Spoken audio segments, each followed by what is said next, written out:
شاہ کریمہ دستگیرہ اشرفہ حرمت روح پیغمبر یک نظر کن سوئے ماں یک نظر کن سوئے ماں یک نظر کن سوئے ماں۔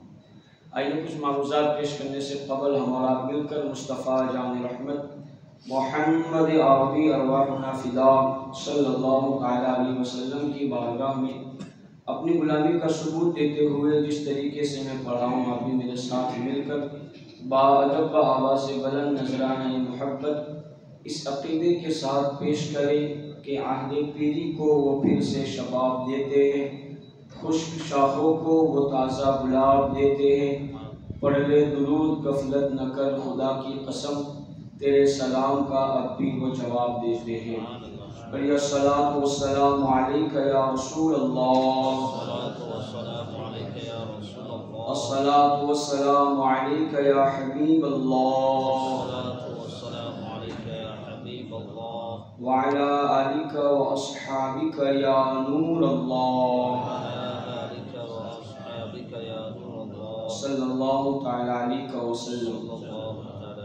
امام عشق و محبت سید اعلیٰ حضرت امام احمد رضا خان فاضل بریلوی رضی اللہ تعالیٰ عنہ فرماتے ہیں، تیرے خلق کو حق نے عظیم کہا، تیری خلق کو حق نے جمیل کیا، تیرے خلق کو حق نے عظیم کہا، تیری خلق کو حق نے جمیل کیا، کوئی تجھ سا ہوا ہے نہ ہوگا شہا، تیرے خالق حسن و ادا کی قسم۔ رب قدیر مجھے حق کہنے، آپ تمام حضرات کو حق سن کر اس پر عمل کرنے اور اسے عام کرنے کی توفیق عطا فرمائے۔ میرے پیارے آقا صلی اللہ علیہ وسلم کے پیارے دیوانوں، میلاد کے مہینے کا چاند نظر آیا تب سے لے کر آج یا کل کے آخری چاند تک الحمدللہ ہم نے اپنے نبی کا میلاد منایا، اور آج بھی ہمارے گھروں کا ڈیکوریشن اور جھنڈیاں اس بات کی گواہی دے رہی ہے کہ ہم نے بڑی خوشی کے ساتھ اپنے آقا کا میلاد منایا۔ مگر میں آج مختصر وقت میں آپ کے سامنے اپنے نبی صلی اللہ علیہ وسلم کی میلاد کا ایک مقصد بیان کر کے گفتگو کو ختم کرنے کی کوشش کروں گا۔ آپ ہمارے نبی صلی اللہ علیہ وسلم کی آمد سے پہلے کے حالات پڑھیں گے تو بہت ساری باتوں میں لوگ اس قدر بھٹک چکے تھے کہ نہ عبادتوں کے حوالے سے کسی کو کوئی خیال تھا، معبود سب کے جدا جدا تھے، اور خاص کر انسانی حقوق کے حوالے سے انسان شیطان سے بھی بدتر ہو گیا تھا۔ بیٹیوں کے حوالے سے آپ دیکھیں، رشتہ داروں کے حوالے سے آپ دیکھیں، ماؤں کی عزتوں کے حوالے سے آپ دیکھیں، سب کے حقوق انسان پامال کر چکا تھا۔ بیٹیوں کو زندہ دفن کر دیا جاتا، ماں باپ کے ساتھ معاذ اللہ خود بیٹا بعض مرتبہ بدفعلی کر لیا کرتا تھا۔ ایسے حالات تھے انسان کے، اور آپس میں ایک دوسروں کے حقوق کے حوالے سے انسان کی کیفیت یہ تھی کہ ہر خاندان والا، ہر قبیلے والا اپنے آپ کو بڑا سمجھ کر تکبر کرتا، گھمنڈ کرتا، اور حالت یہ تھی کہ بازار میں چلتے ہوئے اگر کسی کا پیر بھی ایک دوسرے سے ٹکرا جاتا تو وہ نسلوں تک اس کی جنگیں لڑا کرتے اور ایک دوسرے کے خون کے پیاسے ہو جاتے۔ لیکن قربان جائے، میرے آقا دنیا میں تشریف لائے، اور آ کر کے میرے آقا نے ان کو ایسا انسانیت کا درس پڑھایا اور ان کے دلوں میں ایک دوسروں کے حقوق کے حوالے سے وہ سبق سکھایا کہ جو جان کے پیاسے بن چکے تھے وہ ایک دوسرے کے لیے جان دینے کے لیے تیار ہو جاتے تھے۔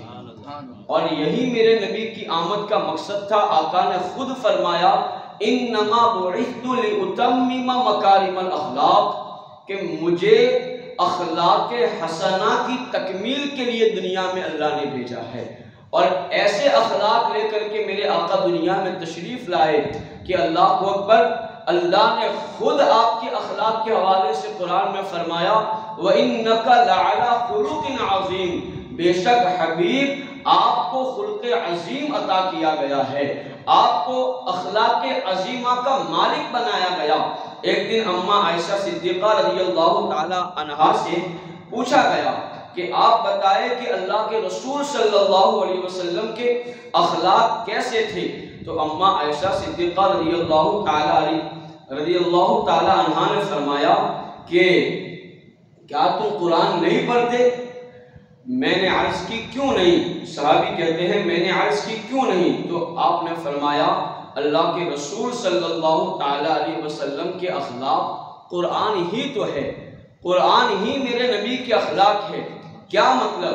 اس کی تفسیر میں، اس کی تشریح میں حضرت عبد المصطفیٰ اعظمی رحمۃ اللہ تعالی علیہ فرماتے ہیں کہ حضور نبی کریم صلی اللہ علیہ وسلم محاسن اخلاق کے تمام گوشوں کے جامع تھے، یعنی حلم و عفو، رحم و کرم، عدل و انصاف، جود و سخا، ایثار و قربانی، مہمان نوازی، عدم تشدد، شجاعت، ایفاء عہد، حسن معاملہ، صبر و قناعت، نرم گفتاری، خوش روئی، ملنساری، مساوات، غمخواری، سادگی، بے تکلفی، تواضع و انکساری اور حیاداری، اتنی بلند منزلوں پر آپ صلی اللہ علیہ وسلم فائز اور سرفراز ہے کہ حضرت عائشہ نے جو یہ کہا کہ آپ کے اخلاق قرآن ہے، مطلب یہ کہ اللہ تعالیٰ نے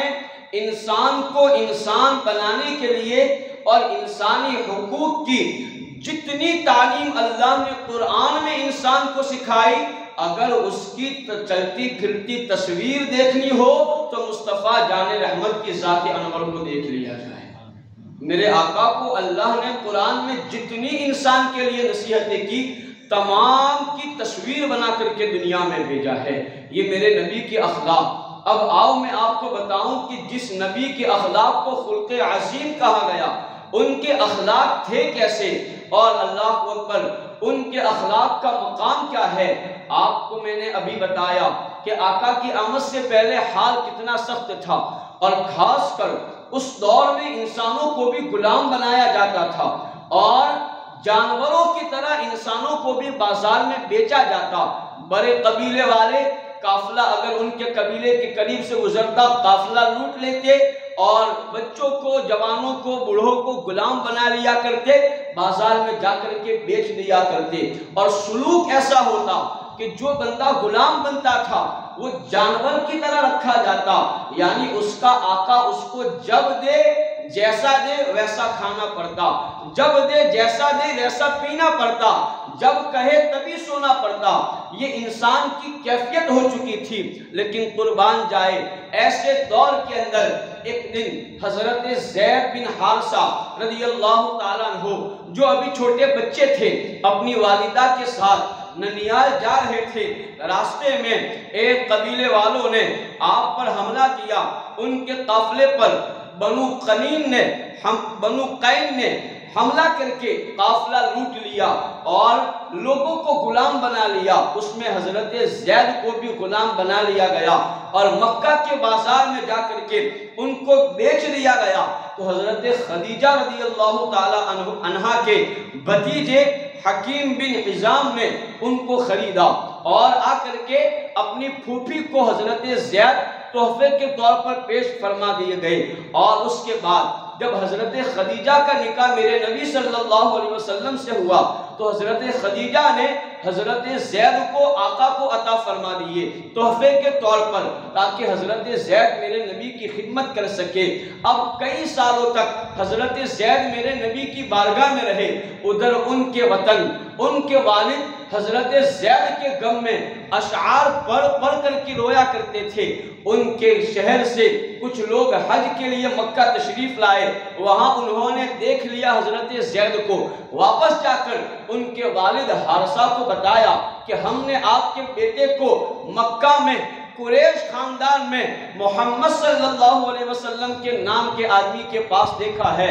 حارثہ اپنے بھائی کو لے کر کے روپے پیسے جمع کر کے مکہ تشریف لاتے ہیں اور آ کر کے ہمارے نبی کی بارگاہ میں حاضر ہوئے اور کہا کہ اے خاندان قریش کے عظیم فرد محمد صلی اللہ علیہ وسلم، ہم نے سنا ہے کہ میرا بیٹا زید آپ کے پاس غلامی میں ہے، میں پیسے لے کر کے آیا ہوں، آپ دگنی قیمت لے لے لیکن میرا بیٹا مجھے واپس کر دے۔ میرے آقا مسکراتے ہیں اور کہتے ہیں پیسوں کی کیا بات ہے، اگر زید چاہے گا تو ہم اسے ایسے ہی جانے دیں گے، اور اگر وہ جانا نہیں چاہتا تو میں کسی پر جبر نہیں کر سکتا، میں کسی کو بیچنے کے لیے زیادتی نہیں کر سکتا۔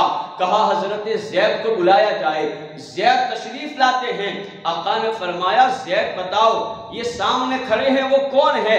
حضرت زید کہتے ہیں کہ آقا اس میں سے ایک میرے والد ہے اور دوسرے میرے چچا ہے۔ آقا نے فرمایا زید یہ تمہیں لینے کے لیے آئے ہیں، میری اجازت ہے، تم اگر جانا چاہو تو تم جا سکتے ہو اور اگر تم رہنا چاہو تو تمہاری مرضی۔ اللہ اکبر۔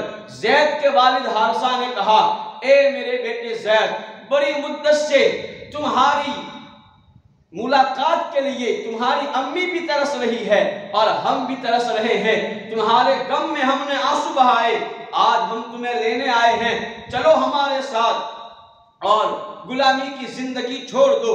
حضرت زید کہتے ہیں کہ اب یہ غلامی ہی میری آخری سانس تک کا نصیبہ ہے، میں یہاں سے نہیں جاؤں گا۔ اللہ اکبر۔ حارثہ نے کہا کہ زید اپنے والد کو بھول گئے، اپنی امی کی یاد نہیں آتی اور تم یہاں رہ کر کے غلامی کی زندگی جینا پسند کرتے ہو؟ حضرت زید کہتے ہیں ابا حضور، جو پیار میں نے اس بارگاہ میں دیکھا ہے وہ پیار میں نے اپنے ماں باپ میں بھی نہیں دیکھا ہے۔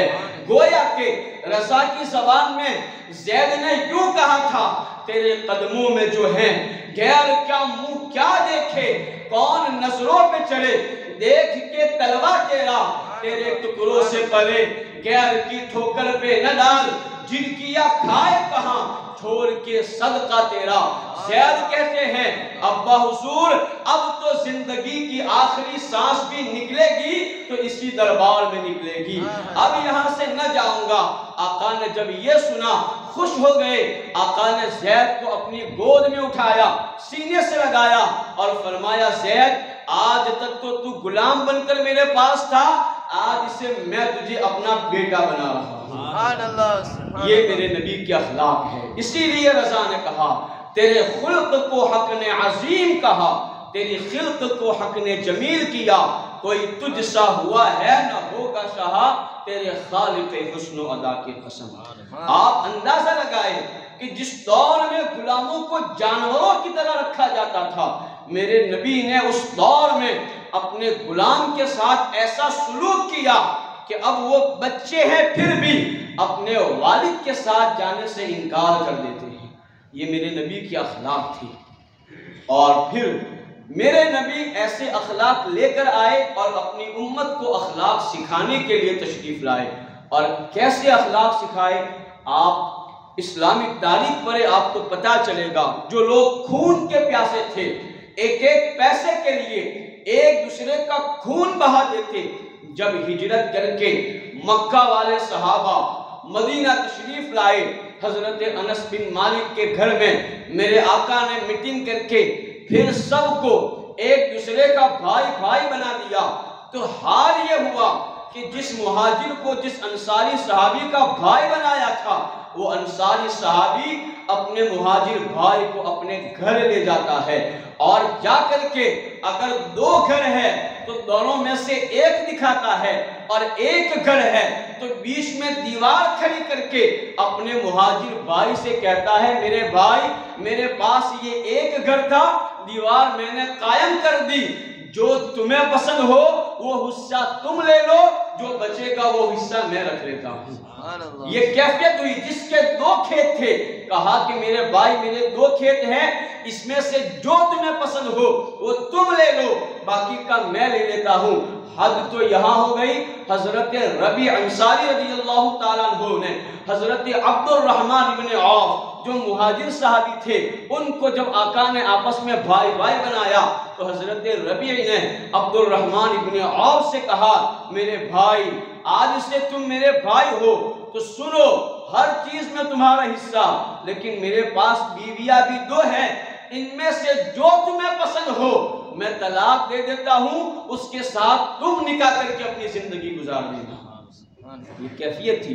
حالانکہ حضرت عبد الرحمن ابن عوف نے منع کیا کہ مجھے ایسا نہیں کرنا، بس مجھے بازار کا راستہ دکھا دو۔ ان کو بازار کا راستہ دکھا دیا گیا۔ دھیرے دھیرے انہوں نے تجارت شروع کی اور ایسے تاجر بنے کہ ایک وقت ایسا آیا کہ مدینے میں جب ان کی تجارت کا قافلہ آتا تو میلہ لگ جایا کرتا تھا۔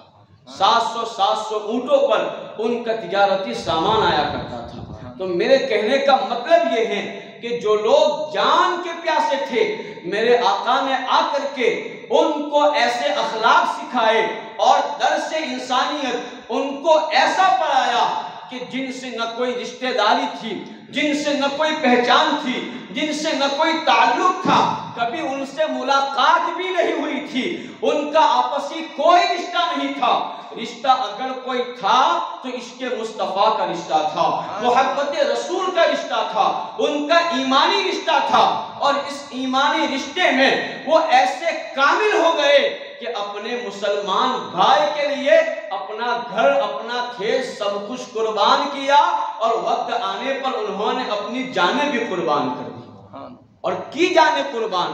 بڑا مشہور وہ واقعہ ہے، کسی جنگ کے موقع پر صحابہ زخمی ہوئے تھے، ایک صحابی نے پیاس پیاس چلایا، ایک صاحب ہاتھ میں پانی کا کٹورا لے کر کے ان کے پاس پہنچے، ہاتھ میں پیالہ دیا، انہوں نے اپنے منہ کے قریب کیا، دوسری جانب سے آواز آئی پانی پلاؤ پانی پلاؤ، تو انہوں نے کہا مجھ سے زیادہ ضرورت میرے اس بھائی کو ہے، پانی پہلے ان کو پلایا جائے۔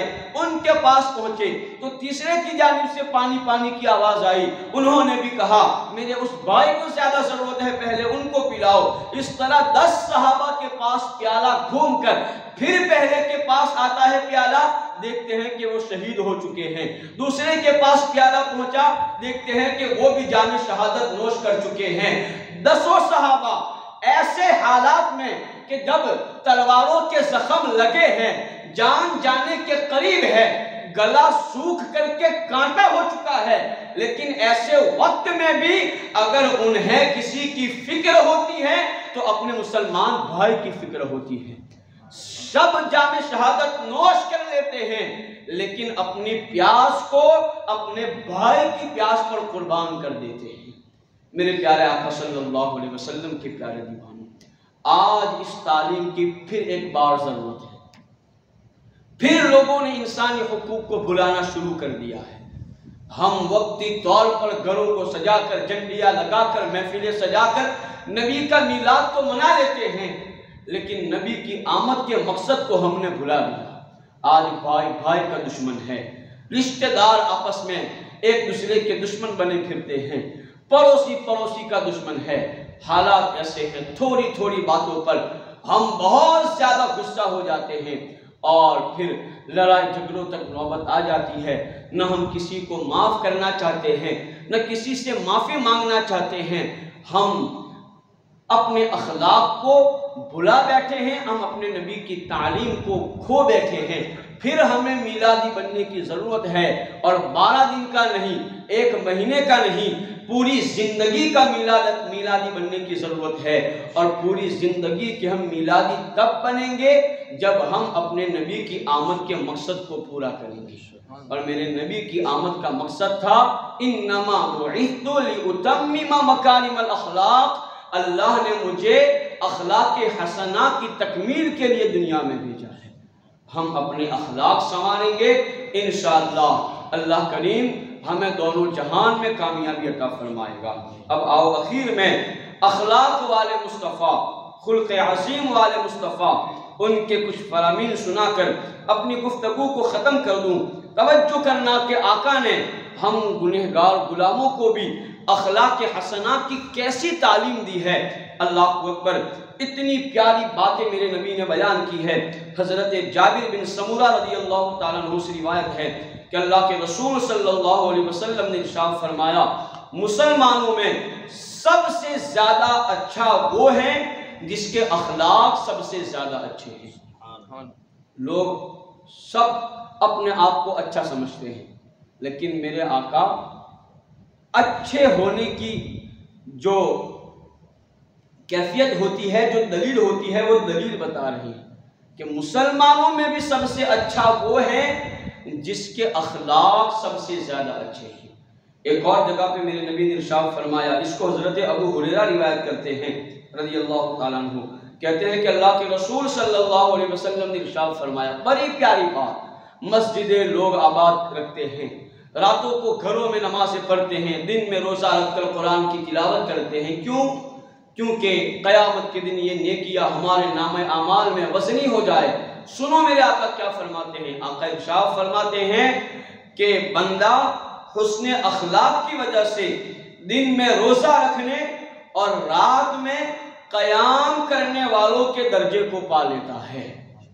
آپ ولیوں کی زندگی پڑھیں، ولیوں کو جو مقام ملتا ہے ان کی عبادتوں کی وجہ سے راتوں میں عبادتیں کرتے ہیں، دن بھر روزہ رکھتے ہیں، مگر آقا کہتے ہیں کوئی بندہ رات پر عبادت نہ بھی کرے، دن بھر روزہ نہ بھی رکھے، نفلی روزہ، مگر 5 وقت کی فرض نماز پڑھ کر اپنے اخلاق کو اچھا بنا لے، اللہ کریم اس کے محبوب بندوں کے برابر اس کو مقام عطا فرما دے گا۔ یہ اچھے اخلاق کی برکتیں ہیں۔ ایک اور فرمان سنو، اس کو حضرت ابو درداء رضی اللہ تعالیٰ عنہ نے روایت کیا کہ اللہ کے رسول صلی اللہ علیہ وسلم نے فرمایا، میزان میں سب سے زیادہ وزنی اگر کوئی نیکی ہوگی تو وہ اچھے اخلاق ہوں گے۔ قیامت کے دن جب ہماری نیکیاں تولی جائے گی تو ہماری نیکیوں کے پلے میں سب سے زیادہ وزنی اگر کوئی چیز ہوگی تو اچھے اخلاق ہوگی۔ اب آخری فرمان نبی کا سناتا ہوں، توجہ کرنا۔ ہم میلاد مناتے ہیں، ہم سے پوچھا جائے کہ کیوں، تو ہم جواب دیتے ہیں تاکہ دنیا میں آقا راضی ہو جائے، قیامت میں اللہ کے رسول صلی اللہ علیہ وسلم کا قرب مل جائے۔ سنتوں پر عمل کا بھی یہی مقصد، عبادتیں بھی ہم اسی لیے کرتے ہیں کہ کاش آقا ہم سے راضی ہو جائے، خدا ہم سے راضی ہو جائے، قیامت کے دن آقا کے جھنڈے تلے ہمیں بھی جگہ نصیب ہو جائے۔ یہی ہم سب کی عبادتوں کا، نیکیوں کا مقصد ہوتا ہے۔ سنو، ایک بہترین عمل میرے نبی نے اس کے حوالے سے ہمیں سکھا دیا ہے، بڑی پیاری حدیث۔ حضرت عبداللہ بن عمرو رضی اللہ تعالیٰ عنہما روایت کرتے ہیں کہ اللہ کے رسول صلی اللہ علیہ وسلم نے 3 مرتبہ یہ بات ارشاد فرمائی، اور آپ ایک بات یہ یاد رکھیں، جب بھی میرے آقا کسی چیز کو بیان کرنے سے پہلے قسم کھاتے ہیں یا اس چیز کو 3 مرتبہ بیان کرتے ہیں تو وہ چیز بڑی اہم چیز ہوتی ہے، وہ بات بڑی اہم بات ہوتی ہے۔ ویسے تو میرے نبی کی ہر بات ہی اہم ہے، لیکن جس میں قسم ارشاد فرمائے یا 3 مرتبہ بیان کرے وہ بہت زیادہ اہم ہوتی ہے۔ آقا نے 3 مرتبہ یہ ارشاد فرمایا، کیا فرمایا کہ اے میرے صحابہ، کیا میں تمہیں اس شخص کے بارے میں نہ بتاؤں جو قیامت کے دن تم میں سب سے زیادہ مجھے محبوب ہوگا اور سب سے زیادہ وہ میری مجلس کے قریب ہوگا۔ 2 باتیں غور کریں، دنیا میں ہم کہتے ہیں کہ ہم آقا سے محبت کرتے ہیں، قیامت میں بھی ہم کہیں گے کہ ہم آقا سے محبت کرتے ہیں، لیکن یہ ایسا عمل میرے نبی ہمیں بتا رہے ہیں کہ آقا خود کہتے ہیں کہ قیامت میں اس عمل کی برکت سے وہ بندہ میرا محبوب بن جائے گا۔ قیامت میں جو سب سے زیادہ، اور وہ بھی قیامت کے دن جب کوئی کسی کا پرسان حال نہ ہوگا، جب انبیاء بھی کہیں گے اذهبوا الی غیری، ماں باپ، بھائی بہن، رشتہ دار، دوست و احباب سب ایک دوسرے سے بھاگیں گے، ایسے حالات میں جب آقا یہ کہہ دے کہ یہ میرا محبوب ہے، پھر اس کے تو وارے نیارے ہو جائیں گے۔ قیامت کے دن آقا کہتے ہیں کیا میں تمہیں ایسا عمل نہ بتاؤں یا ایسے بندے کے بارے میں نہ بتاؤں کہ جو قیامت کے دن میرا سب سے زیادہ محبوب بھی ہوگا اور میرا سب سے زیادہ قریبی ہوگا، میری مجلس کے قریب ہوگا۔ صحابہ نے عرض کی کیوں نہیں یا رسول اللہ صلی اللہ علیہ وسلم، ضرور ارشاد فرمائے۔ تو آقا نے ارشاد فرمایا قیامت کے دن مجھے سب سے زیادہ محبوب وہ بندہ ہوگا اور میرے سب سے زیادہ قریب وہ میرا امتی ہوگا جس کے اخلاق تم میں سب سے زیادہ اچھے ہوں گے۔ کتنی پیاری بات میرے نبی نے ہمیں سکھائی۔ اس لیے خدا کے واسطے چینجنگ لاؤ اپنے اندر، اپنے اخلاق کو سنوارو، غصے پہ کنٹرول کرنا سیکھو۔ غلطیاں سب سے ہوتی ہے، غلطیوں پر واویلا نہیں مچانا چاہیے، معاف کرنا سیکھو، معاف کرنا۔ میرے نبی نے جان کے دشمنوں کو پل بھر میں معاف کیا۔